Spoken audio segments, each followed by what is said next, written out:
Welcome back, you legends. I'm Dr. Ken. Let's get right into this video because this was a crazy day in the stock market with the Nasdaq down 2%, S&P 1.5%, and the Dow 1 percentage point. Let's take a look at the different sectors. The reddest, the deepest in the red, communication services, tech, energy, and cyclicals.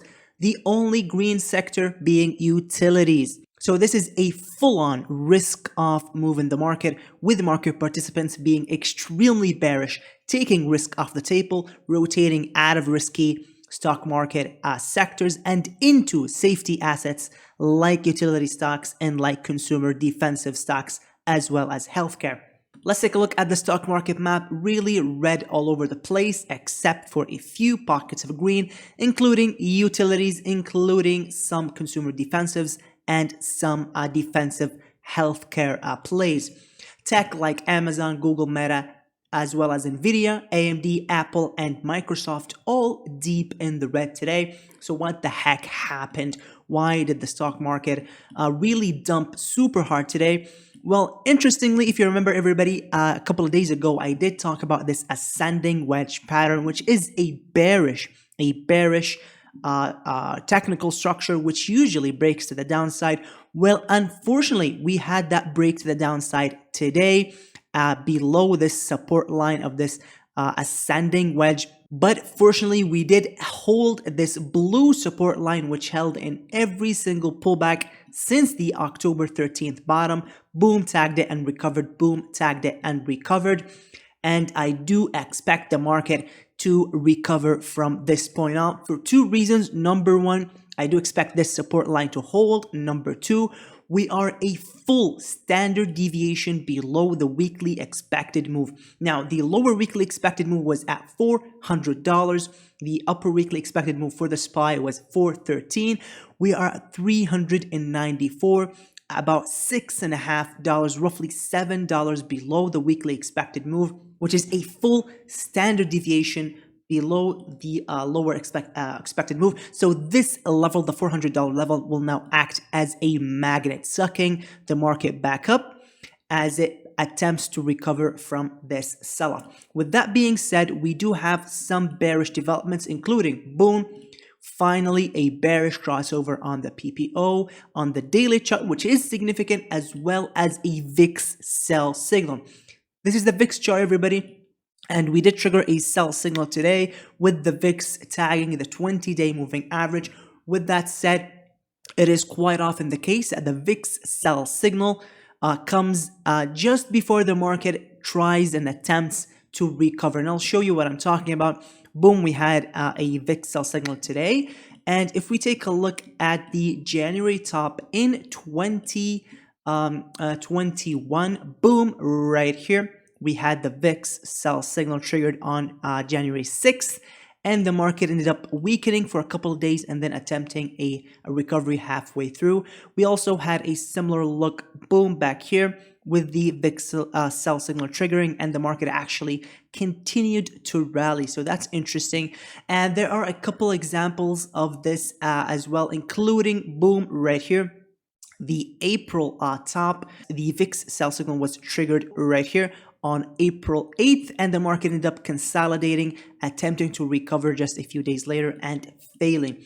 And so I do suspect that we'll see a similar scenario play out in the next few days, heading into the PPI print on Friday. This little number right here, PPI month over month, as well as year over year, and the CPI print December 13th, and finally the FOMC meeting and economic projections on December 14th. So why did the market actually sell off today? We did not have a lot of economic events planned for this week, except for the PPI on Friday. So it made actually little sense for the market to sell off this aggressively for 4 consecutive days. Boom, boom, boom, boom. We had 4 consecutive days of selling. And this is why, everybody. Let's take a look at this. We had bank executives come out today, including Bank of America, Brian Moynihan, talking about negative growth in 2023, i.e. recession. Goldman Sachs as well talked about the same thing. CEO David Solomon said that he sees economic growth slowing and smaller bonuses and even possible job cuts on the horizon. We also had Walmart talk about a weakening consumer, so a lot of worries about what about recession. That's exactly what I was talking about a couple of days ago when I said that very likely we are entering now the end stage of this bear market, the end stage collapse, which might sound good, right? The end stage. Well, no, really, the end stage is the worst stage of the bear market. It's when we get the deepest, the most savage and violent crash in the stock market.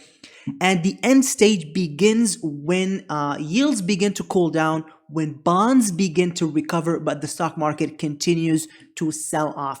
And this happens when the fear switches from being focused on inflation and rate hikes and switches to fears of recession, earnings contractions, and slowing growth into 2023. And I think the entire story of 2023 is going to all be about earnings, company earnings, disappointing, coming in significantly below expectations. In fact, the average recession sees company earnings contract by 20%. So even if the stock market maintains the same PE ratio, the same standard valuation, we could see the stock market fall by more than 20% simply off earnings contractions. And that brings us down to $320 on the S&P. And that's actually my target for the stock market by March of next year. Now, with that said, let's take a look at a few significant bullish developments, not bearish, but bullish developments. And boom, this is number one, the HYG. Up top, everybody, is the smart money. Down below is the dumb money. And what do you notice? Look at this, a significant higher low versus a significant lower low. This indicates that smart money is still bullish. They're not dumping just yet. And it makes sense because all of this selling that we've actually seen the last several days from the top boom back here on December 1st, there wasn't really a lot of news, a lot of economic events fueling the sell-off except for the stronger than expected jobs numbers on December 2nd. But it wasn't that bad. And more importantly, the market will not make a decisive decision to either direction until the next inflation print, and that's going to be the PPI Friday as well as CPI next week. Until then, what I expect is that this support line should hold. If it fails on PPI, if we see a sell-off on PPI or CPI next week, we can expect the next downside target to be all the way down to $375 to fill this gap right here. But I actually don't think the market will continue to sell off for two reasons. Number one, the HYG, the smart money, is indicating that the market will recover. Number two is that we are, again, a full standard deviation away from the lower expected move, which means that the lower expected move level at $400 will now act as a magnet, attracting more buyers to this level. Now, I'm actually planning to place a trade as soon as tomorrow. By the way, guys, I do post every single trade and investment in real time in the trading community, as well as daily stock market, pre-market, intra-market, and post-market analysis, my weekly expected moves, and a lot of other cool stuff. Check out the link in the description to join if you are interested. Now, in addition to that, I also have another upside target, and it's at around $408, perhaps a little more than that, maybe 410, where we could see something that looks like this. A double top. First, we break below the ascending wedge. Then we try to recover. We tag this prior support line, now a resistance line, and we form a double top with significant negative divergence. That will confirm the top for me, in my opinion. In fact, I will wait for that to go short, in addition to another indicator that I'm watching, which is the PC put to call ratio. Again, I'm waiting for a tag of this support line for the 5-day moving average on the PC.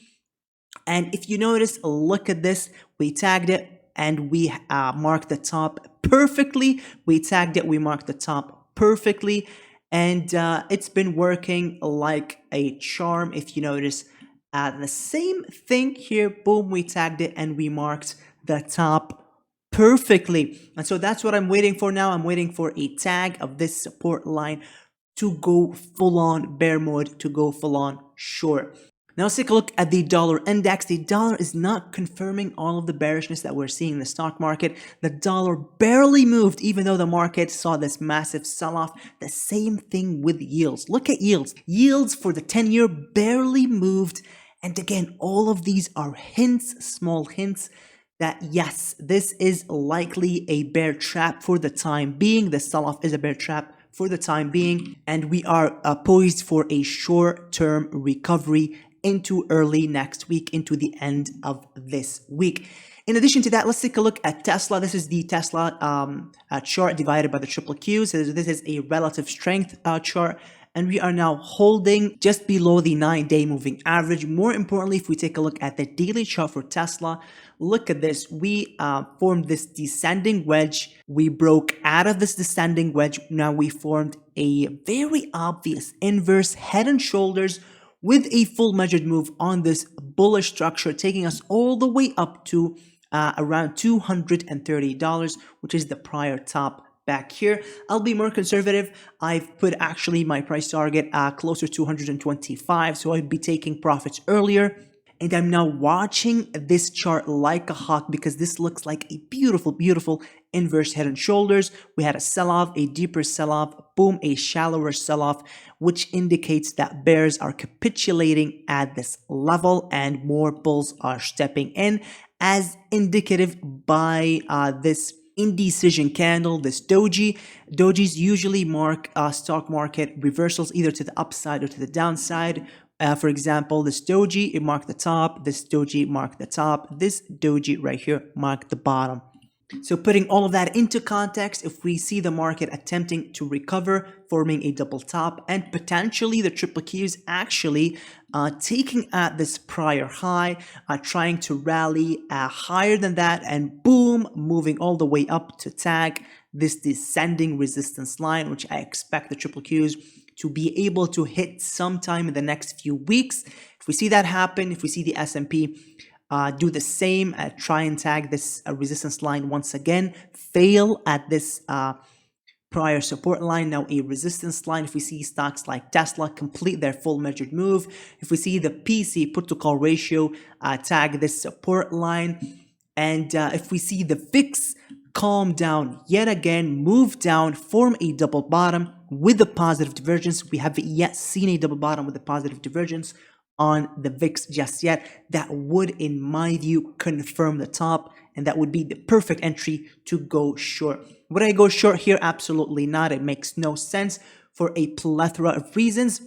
I actually suspect that the market will try to recover for the rest of the week, unless something dramatic, something insane like a nuclear war or something. Otherwise, technically speaking, the market will try to recover.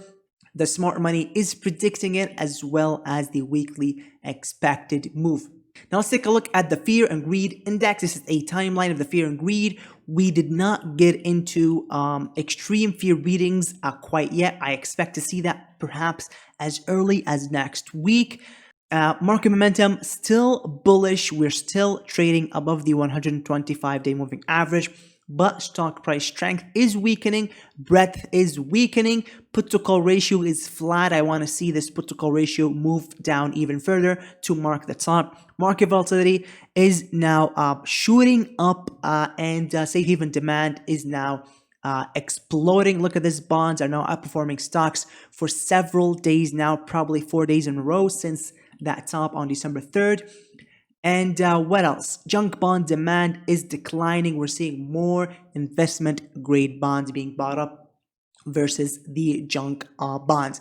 Now let's take a look at the economic calendar for this week. What do we have tomorrow, Wednesday, December 7th? Non-farm productivity. We need to see productivity go up, and we need to see unit labor costs go down for the bullish case. If you wanna go long, if you wanna be bullish, you wanna see productivity go up and unit labor costs go down, because that would be disinflationary, even deflationary. If we see productivity go down and labor costs move up, that would be significantly inflationary, and it would indicate underlying shortages in the jobs market, which is what the Fed is trying to fix. The Fed is looking to raise unemployment all the way to 5.5%. Again, to reduce overall incomes and to reduce spending pressures, and as a result, drive down inflation. December 8th, initial jobless claims. That's what we have December 8th. Friday, PPI, Michigan Consumer Sentiment. That's going to be the most important thing to look at Friday. That's all I have for you today, guys. Thank you so much for watching, and I'll catch you in the next one. Bye-bye. Oh, wow.